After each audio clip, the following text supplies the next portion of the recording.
It's been called Sin City, the entertainment capital of the world, or, less flatteringly, one of the most wasteful and unsustainable cities in the United States. Chances are you already know what I'm talking about, even though you might never have been there.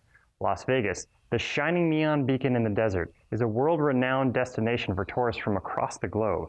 It's the city where dreams are made and dreams are broken, where many seek their fortune and so many more seek an escape. For our purposes, though, Las Vegas is a perfect story of water in the West, an oasis of seemingly profligate water use in an incredibly dry desert, sucking water from the overtapped Colorado River and watching its population grow tremendously. At the same time, its incredible progress towards water conservation also shows us a window to what may be the future, learning to use less as supplies get harder to come by. Yet no good Western water story would be complete without another massive water project, this time a controversial plan for a pipeline gathering groundwater from rural valleys far to the north to feed Vegas's hungry growth and keep its reputation as a tourist destination intact. So I hope you're in a gambling mood because we're off to hear how water fueled Vegas's growth and how it could determine so much more about its future. First up, the history of Las Vegas. The city was founded in 1911 when it was little more than a railroad stop between Los Angeles and Salt Lake City. A freshwater spring, long since dried up from groundwater use, fed the young town. That water was incredibly precious. Las Vegas sits squarely in the Mojave Desert at the bottom of a dry basin surrounded by 10,000-foot mountains. Barely more than 4 inches of rain fall annually in the Las Vegas Valley, less than half of what the desert metropolis of Phoenix gets, and not a whole lot more than Death Valley itself. Summer temperatures over 115 degrees Fahrenheit are common in Vegas. Lacking much in the way of agriculture, Vegas remained a quiet, small town in the desert for the most part until a massive construction project nearby drew thousands of workers and related businesses to the area. That construction project, of course, is something you've heard about numerous times already, the Hoover Dam. Construction of the dam a mere 30 miles from Las Vegas commenced as the United States entered the heart of the Great Depression, and the massive civil works project eventually drew around 40,000 laborers to the area. That project, combined with the legalization of gambling in Nevada in 1931, started Las Vegas on the path to becoming what it is today. The rest of the history of the city involves the mob, giant corporations, tons of neon, and the building of some of the most staggeringly enormous hotels you've ever seen. But we'll focus on the history of water in the city and how a place that seems almost careless with water is now a metropolis of some 2 million people in a blasted desert.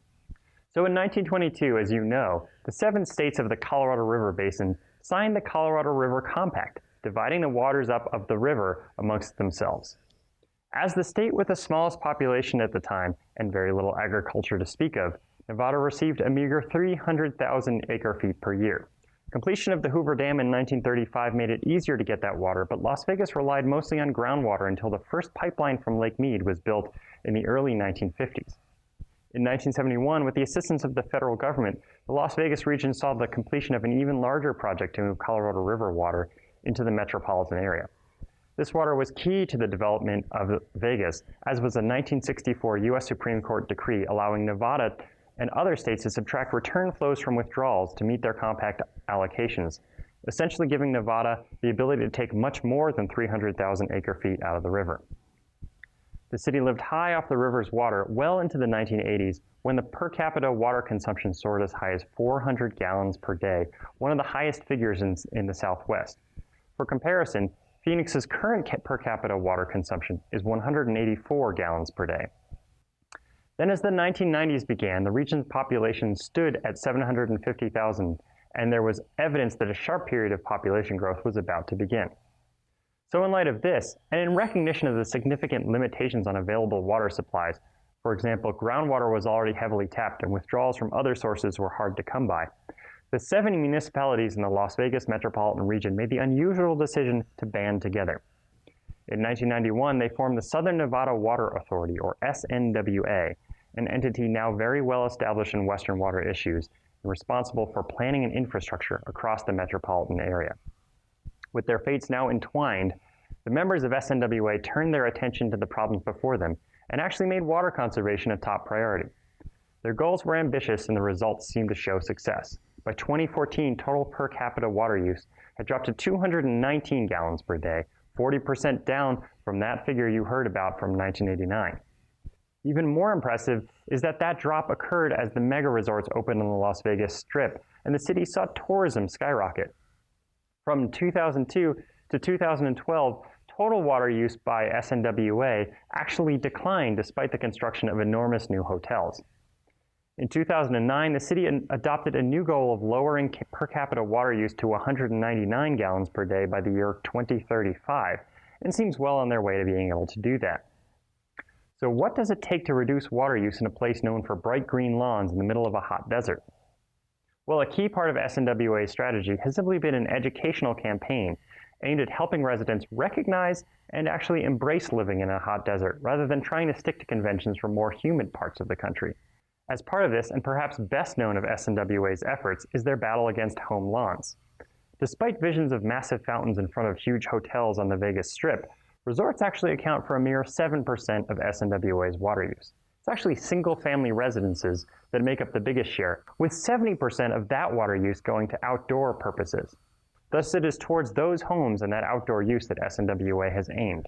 In 2003, they banned front lawns at new houses, and actually started an ambitious program that pays residents $1.50 per square foot to replace grass with desert plants. Each square foot removed saves 55 gallons of water per year on average.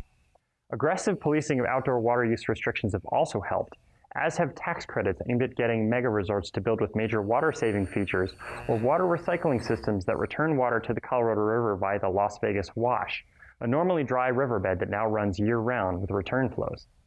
Las Vegas also pursued what is becoming more common in the US, a tiered pricing structure that increases the cost of water as water use goes up, incentivizing the biggest water users to cut down. Yet this oasis in the desert cannot survive on conservation alone. In a desert as dry as the Mojave, supply is obviously still critical, and the Vegas area has already tapped most available groundwater. With such a heavy reliance on the Colorado River water, SNWA's fate is largely tied to that of Lake Mead, which, as you know, has lost significant water over the past decade and a half. That poses a significant challenge for SNWA. It draws water from Lake Mead through two intake pipes, one that will cease operation when the lake level drops to 1,050 feet above sea level, and another when the lake level drops to 1,000 feet above sea level. So in the first 50 years after Lake Mead filled, the lake's level stayed safely above 1,180 feet. But lake level started dropping precipitously in the 2000s, and currently, as of when we filmed this video, the lake level is at 1,088 feet. Just for your comparison, the lake is totally full when its level hits 1,220 feet of elevation, meaning that the lake is 530 feet deep at Hoover Dam. Thus, in 2008, SNWA began building Intake 3. This pipe will be built at 860 feet above sea level and is capable of pulling in water even when the other two intakes shut down.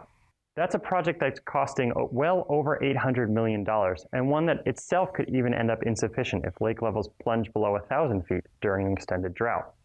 Like so many western areas, SNWA has looked far and wide for additional supplies to diversify its water portfolio and reduce its dependence on the Colorado River. Unlike many comparable areas, however, there aren't that many places to look. In the Mojave Desert or the nearby Great Basin, there's very little water to begin with. And unlike areas such as Phoenix, where significant agriculture in the region offers the option to lease water from farms, there's actually very little agriculture near Las Vegas for SNWA to draw on. So in the mid-2000s, SNWA began looking far away to northeastern Nevada and western Utah, where they want to draw groundwater from 4 remote valleys and pump it about 285 miles back to Sin City. Now we're talking serious controversy. That's a proposed $15 billion project, one that has raised the opposition of residents and farmers in those valleys, as well as that of environmentalists. These groups are concerned that springs and groundwater could dry up as SNWA pulls water out of the region. In fact, many believe there's actually really no more groundwater that could be taken from the area. So far, court battles have held up the project, as a relative handful of residents have stood in the way of this major metropolis. We don't know yet if this project will become a reality. Altogether, what we've just described is a classic Western water story, a burgeoning city in a place where, climatically, this level of population growth seems improbable. But again, the history of Western water development and new and old strategies come together in a battle for the future of the desert. Is Las Vegas gambling too much and continuing to try to fuel its growth with such limited water supplies? Only time will tell. Thanks again for watching.